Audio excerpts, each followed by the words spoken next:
Capítulo 2: Luz espiritual, o novo elemento e a nova substância.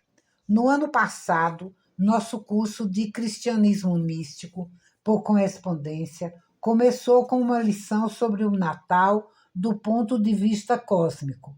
Explicamos que o solstício de junho e dezembro, juntamente com os equinócios de março e setembro, constituem os momentos decisivos na vida do grande espírito da Terra, assim como a concepção assinala o começo da descida do espírito humano ao corpo físico, resultando no nascimento, o qual inaugura o período de crescimento até que a maturidade seja alcançada.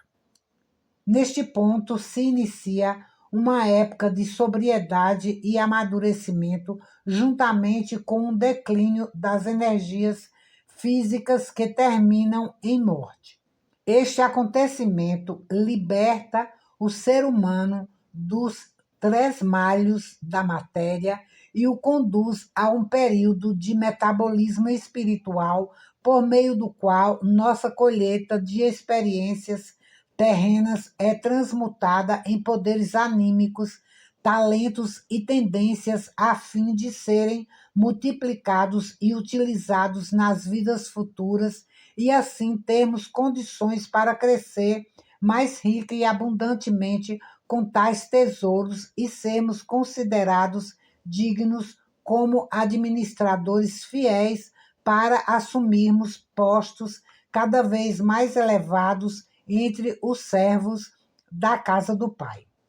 Essa ilustração se apoia sobre o firme alicerce da grande lei de analogia, tão sucintamente expressa pelo axioma hermético. Assim como é em cima, é embaixo. Baseados nisso, que é uma chave mestra para todos os problemas espirituais, dependemos também de um abre-te sésamo para as nossas lições do Natal deste ano, que nós esperemos poder corrigir, confirmar ou completar os pontos de vistas dos nossos estudantes, conforme requeira cada caso. Os corpos, originalmente cristalizados na terrível temperatura da Lemúria, eram demasiado quentes para conter umidade suficiente que permitisse ao espírito acesso livre e irrestrito a todas as partes da anatomia deles, do mesmo modo que o espírito consegue atualmente por meio do sangue circulante. Mais tarde, no começo da Atlântida, de fato, os corpos continham sangue, mas se moviam com dificuldade e teriam se ressecado rapidamente em razão da alta temperatura interna, não fora o fato de prevalecer naquela atmosfera aguosa uma farta umidade. A inalação desse solvente atenuava grandemente o calor e abrandava o corpo até que uma quantidade suficiente de umidade pudesse ser retida dentro dele, permitindo a respiração na atmosfera comparativamente seca que mais tarde ocorreria.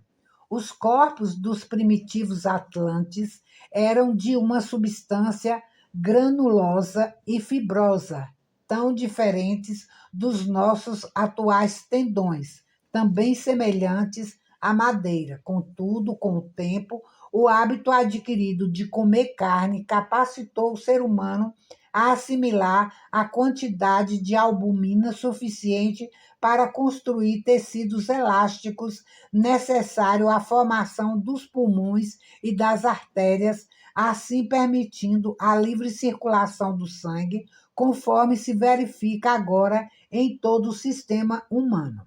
Na época em que aconteceram essas mudanças interna e externamente, o grande e glorioso arco de 7 cores surgiu no céu carregado de nuvens para assimilar o advento do reino do homem, aonde as condições viriam a ser tão variadas como os matizes que colorem a atmosfera ao refratar a luz solar de uma só cor. Então, o primeiro aparecimento do arco-íris nas nuvens marcou o início da era de Noé, com suas estações e períodos alternantes, dos quais o Natal é um deles. Entretanto, as condições prevalecentes nesse período não são permanentes, como não o eram as dos períodos anteriores. O processo de condensação que transformou o nevoeiro ardente da Lemúria na atmosfera de umidade densa da Atlântida e mais tarde se liquefez em água que inundou as cavidades da terra e impeliu a humanidade para as montanhas e os altiplanos ainda continua. Ambas, a atmosfera e a nossa condição fisiológica, estão mudando, assinalando aos que sabem ver e compreender que a aurora de um novo dia no horizonte virá ou acontecerá em breve, uma era de unificação mencionada na Bíblia como o reino de Deus. A Bíblia não nos deixa dúvidas a respeito das mudanças. Cristo disse que, como nos dias de Noé, assim deverá ser nos dias vindouros. Ambos, a ciência e os descobrimentos, agora encontram condições que não existiam anteriormente. É um fato científico que o oxigênio está sendo consumido em quantidades alarmantes, alimentando os fornos e outros processos que necessitam desse combustível nas indústrias. Os incêndios nas florestas também sorvem em grande escala o nosso estoque desse elemento importante, além de aumentar o processo secante a que a atmosfera está naturalmente submetida. Eminentes cientistas ressaltam que chegará o dia em que o globo não poderá sustentar a vida que depende da água e do ar para existir. Suas ideias não nos afligem tanto, pois a data que apontam ainda está muito distante. Mas, mesmo que seja assim, o destino da época área é tão inevitável quanto o da Atlântida inundada. Pudesse um Atlante ser transferido para a nossa atmosfera, ele seria asfixiado como um peixe fora de seu elemento natural. Quadros vistos na memória da natureza provam que os aviadores pioneiros daquela época de fato desmaiavam quando encontravam essas correntes de ar que desciam gradualmente sobre a terra que habitavam, e tais experiências suscitavam muitos comentários e especulações. Os aviadores de hoje já estão encontrando o novo elemento e experimentando a sensação de asfixia do mesmo modo que experimentaram os seus ancestrais atlantes e, por razões análogas, encontraram um novo elemento descendo do alto, o qual tomará o lugar do oxigênio da nossa atmosfera. Há também uma nova substância se introduzindo na constituição humana e que substituirá a albumina. Ademais, assim como os aviadores da Atlântida desmaiavam e eram impedidos pela corrente descendente de ar de penetrar na época área a terra prometida, dessa maneira prematura, também assim o novo elemento desafia os aviadores de hoje e a humanidade em geral, até que todos tenham aprendido a assimilar seus aspectos materiais. E tal como os atlantes, cujos pulmões não estavam desenvolvidos e sucumbiam na inundação, assim também a nova era encontrará alguns sem o manto nupcial e, portanto, incapacitados para entrar nela até que se qualifiquem num período posterior. Por isso, é da maior importância para todos saber a respeito do novo elemento e da nova substância. A Bíblia e a ciência unidas fornecem ampla formação a respeito do assunto. Como mencionamos anteriormente, na Grécia Antiga, a religião e ciência eram ensinadas nos templos de mistério, juntamente com as belas artes e as habilidades manuais, como uma doutrina única de vida e de ser. Contudo, essa condição foi temporariamente suspensa para facilitar determinadas fases do desenvolvimento. A união das linguagens religiosa e científica na Grécia Antiga facilitava a compreensão dessas matérias. No entanto, hoje em dia, as complicações repousam no fato de que a religião traduziu e a ciência simplesmente transferiu seus termos do grego original, o que tem causado muitas divergências e uma perda do elo entre as descobertas da ciência e os ensinamentos da religião. Para chegarmos a uma desejada compreensão das mudanças fisiológicas que continuam agora em nosso sistema, podemos lembrar que, segundo a ciência, os lóbulos frontais do cérebro estão entre as estruturas humanas de mais recente desenvolvimento e que, proporcionalmente, este órgão é muito maior no ser humano do que em qualquer outra criatura. Agora, a pergunta: existe no cérebro alguma substância peculiar e, se existe, qual pode ser a sua significância? A primeira parte da pergunta pode ser respondida por qualquer obra científica relativa ao assunto, mas o livro O Conceito Rosa Cruz do Cosmos fornece mais subsídio conforme transcrevemos abaixo. O cérebro é constituído pelas mesmas substâncias que as demais partes do corpo, mas além delas tem o fósforo, peculiar somente ao cérebro. Conclusão lógica a tirar. O fósforo é o alimento particular mediante o qual o ego pode expressar pensamentos. A quantidade desta substância é proporcional ao estado de consciência e ao grau de inteligência do indivíduo. Os idiotas têm muito pouco fósforo. Os profundos pensadores têm muito. Portanto, é de suma importância que o aspirante ansioso de se empregar em trabalhos mentais e espirituais dê ao cérebro essa necessária substância. A indiscutível religiosidade dos católicos é verificável, em parte, na prática de comer peixe, alimento rico em fósforo, às sextas-feiras e durante a quaresma. Ainda que o peixe pertença a uma ordem de vida inferior, o conceito Rosa Cruz do Cosmos não aprova a sua matança, indicando ao estudante certas verduras por meio das quais pode conseguir fisicamente abundância dessa desejável substância.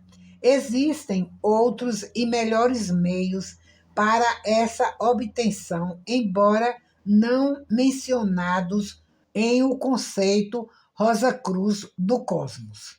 Não foi por acaso que os instrutores da escola de mistério grega denominaram assim essa substância luminosa que conhecemos por fósforo. Para eles, era patente que Deus é luz. A palavra grega designativa de luz é fós. Portanto, muito apropriadamente, eles denominaram a substância do cérebro, que é a avenida de ingresso no impulso divino. Fósforos, literalmente, portador da luz. Na medida em que formos capazes de assimilar essa substância, nos tornamos cheios de luz e começamos a brilhar a partir de dentro, nos circundando então de um halo como uma marca de santidade. O fósforo, contudo, é apenas um meio físico que possibilita a luz espiritual se expressar por meio do cérebro físico, sendo a luz em si mesma um produto do crescimento anímico. Entretanto, o crescimento anímico capacita o cérebro a assimilar quantidades crescentes de fósforo. Assim, o método para a aquisição dessa substância em maiores quantidades não deve ser pelo metabolismo químico, e sim pelo processo alquímico de crescimento anímico, o que foi totalmente esclarecido por Cristo quando ele disse a Nicodemos: pois Deus não enviou o seu Filho ao mundo para julgar o mundo. Quem nele crê não é julgado. Quem não crê já está julgado. Esse é o julgamento. A luz veio ao mundo, mas os homens preferiram mais trevas à luz. Pois quem faz o mal odeia a luz e não vem para a luz, para que suas obras não sejam demonstradas como culpáveis. Mas quem pratica a verdade vem para a luz, para que se manifeste que suas obras são feitas em Deus. João 3, 17, 21. O Natal é a época do ano da luz espiritual mais intensa que há. Durante esta época de ciclos alternantes, há marés altas e baixas de luz espiritual, como acontece com as águas do oceano.